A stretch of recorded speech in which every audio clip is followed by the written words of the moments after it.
Bonjour à tous, c'est Glam. On se retrouve sur World of Tanks pour notre petite vidéo de setup des chasseurs de chars ce coup-ci. Donc on va parler des équipements et des compétences d'équipage. Donc pour les chasseurs de chars, donc un type de char vraiment bien précis qui aime bien rester de loin, camouflé si possible, nous allons avoir à peu près le même dilemme que sur un certain med léger, hein, à savoir entre camouflage et réparation. Je dirais que camouflage, enfin réparation devient plus utile que camouflage au fur et à mesure que votre chasseur de char gagne en tankiness, quoi, en côté robuste, en montant de tiers et donc en montant en point de vie. Dès qu'on commence à passer au tiers 7, tiers 8, hein, on commence à avoir suffisamment de points de vie pour prendre quelques shoots. Et sur la majeure partie des chasseurs de chars, nous commençons à avoir une belle armure frontale. Donc réparation, pour moi, devient à ce moment-là prioritaire par rapport à camouflage. Évidemment, on aime rester camouflé, on aime rester invisible le plus longtemps possible en tant que destroyer, mais il n'y a rien de plus frustrant quand on joue un tank destroyer sans tourelle, un peu pâteau, que de se prendre un médium ou un light de côté et de se faire permatrack. Et encore plus qu'avec les autres chars, on ne peut vraiment rien faire. On n'a pas de tourelle, donc si le gars nous chope de profil et nous traque, on est foutu. Donc c'est pour ça que dès qu'on commence à atteindre certains tiers et certains indices de blindage, je recommanderais plus réparation que camouflage sur nos équipages. Par contre, sur certaines lignes de chars, donc là on en est qu'au tiers 6 hein, sur le Nashorn, mais sur cette ligne de TD qui sont très vulnérables, hein, qui n'ont pas de blindage, comme le Waffenträger 100 en fin de ligne, on peut considérer garder camouflage en première compétence pour vraiment éviter de se prendre des shoots en début de partie, vraiment rester très loin et se faire détecter le plus tard possible. Mais disons que sur la majeure partie des autres TD qui commencent à être bien armurés, hein, comme le Jagdtiger 8.8, réparation est un incontournable. Hein. Vous allez être un mammouth très lent et puissant certes, mais très vulnérable à la mobilité de vos adversaires. Voilà. Donc sinon, comme sur tous nos chars, hein, dès qu'on atteint notre premier respec, on va prendre au 6e sens sur notre commandant. On va remonter camouflage derrière. Sur notre gunner, nous, donc cela dépendra aussi du type de char.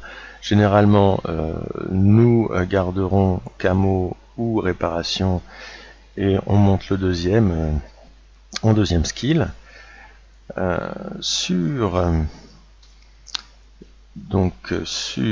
notre deuxième driver, enfin sur notre driver par contre, pardon, une capacité qui est vraiment aussi incontournable sur un chasseur de chars typique, hein, c'est clutch breaking. Même remarque que pour les chars lourds, vous êtes très vulnérable, comme je l'ai déjà dit, à la mobilité de vos adversaires.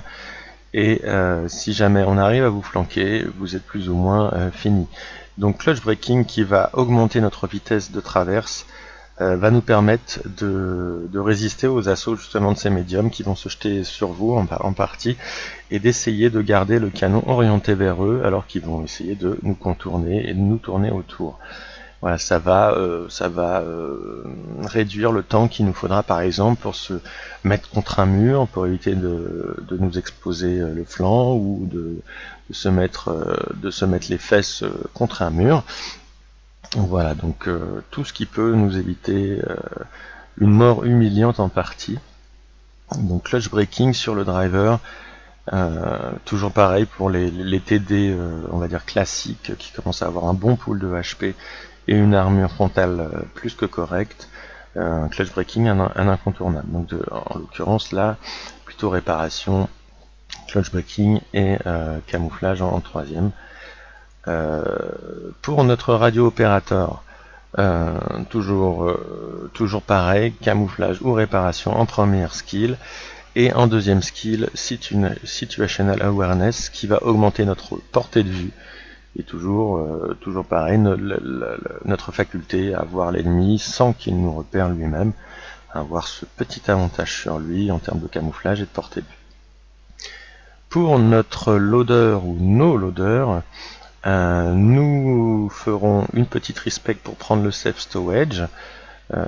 Là c'est vrai que c'est un peu particulier cet équipage parce qu'il est balancé entre un Jagdtiger très très armuré et la branche de TD que je suis en train de monter chez les Allemands, qui est plutôt la branche très light. Donc voilà, c'est pour ça que ces choix sont peut-être un peu bizarres par rapport à ce que je vous dis, mais voilà, sinon idéalement pour ce genre de tank destroyer on aurait plus camouflage, safe stowage, et d'ailleurs ici il faudrait même que je fasse la respect pour frère d'armes, ce que je vais sûrement faire très bientôt. Donc notre loader, safe storage, réparation en deuxième skill, et pour le deuxième, comme le safe storage n'est pas cumulable, on peut commencer à prendre donc réparation, camouflage. En troisième compétence, dès qu'on peut, on va respect frère d'armes, ce que je vais faire maintenant, enfin bientôt avec ce TD. Donc frère d'armes, et on reprend les mêmes, sixième sens, camouflage ou repair. Pour le gunner, on va dire que c'est le poste le plus intéressant pour un TD, celui où on a le plus de bons skills, donc on va troisième compétence toujours, donc frère d'armes. Réparation, on a aussi Dead Eye qui peut être sympa, qui peut nous augmenter les dégâts critiques. Snapshot, normalement n'est pas à prendre, étant donné que souvent nos TD n'ont pas de tourelle. Il y a quand même un petit avantage, un petit boost en prenant Snapshot. Faut pas croire que ça nous sert vraiment strictement à rien, mais c'est tellement minime que il vaut mieux prendre vraiment d'autres skills avant, donc réparation, camouflage et Dead Eye par exemple, ainsi que frère d'armes de toute façon. Donc voilà, Snapshot, éventuellement peut-être en quatrième, en cinquième compétence si on a vraiment plus que ça à prendre sur le gunner. Donc pour les radio-opérateurs, donc toujours camouflage, réparation situationnelle. Et si on va un peu plus loin, browser in arm. Donc voilà, en troisième compétence, on respecte browser in arm et on finira par reprendre soit camouflage, soit repair, selon le premier qu'on a monté derrière. Pour les loaders, donc frère d'armes, réparation, safe stowage, camouflage, ainsi que pour le deuxième loader éventuellement si on en a un. Pour les équipements, alors nous avons un char qui tient à rester camouflé, et qui va souvent garder une position pendant longtemps. Donc le camouflage net, ce coup-ci, peut être une très bonne option. Augmenter notre bonus de camouflage quand nous sommes à l'arrêt.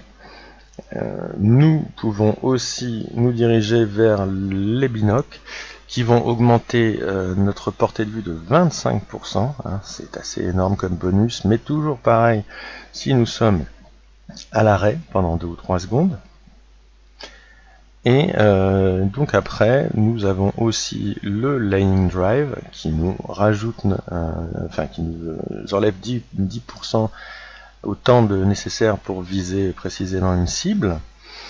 Il peut y avoir le rameur qui peut être intéressant pour augmenter le DPS général du tank. La ventilation dès qu'on commence à avoir un frère d'armes pour augmenter ce joli bonus.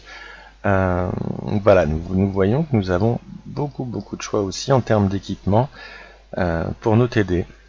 Et ce que vous choisirez, ce sera par rapport aussi en fonction du char, en fonction du TD, savoir est-ce que ce TD est très rapide, est-ce que ce TD est très blindé, comment vous aimez le jouer, Est-ce que vous aimez vraiment rester longtemps à l'arrière, bien planqué pour mettre des shoots d'opportunité? Est-ce que vous aimez aller un peu plus au charbon, suivre un peu l'avancée de la bataille régulièrement et vous repositionner souvent? Voilà, je dirais que moi en ce qui me concerne, généralement je prends quand même le filet. Et alors après les binocles, est-ce que vous comptez sur les scouts de votre équipe pour vous fournir les cibles, ou est-ce que vous essayez de les détecter vous-même? Voilà, est-ce que vous voulez augmenter votre DPS en réduisant votre loading time? Voilà, ça va vraiment dépendre de votre style de jeu, de votre expérience en tant que joueur de TD, du TD en question. Quelle force de votre TD vous voulez renforcer? Son côté fufu, son côté punitif en termes de puissance de feu et de DPS, sa faculté à scouter. Voilà, en tout cas tous les choix possibles pour un tank destroyer. Voilà, j'espère que cette vidéo vous a plu. N'hésitez pas à me faire des remarques constructives dans vos commentaires, et à bientôt.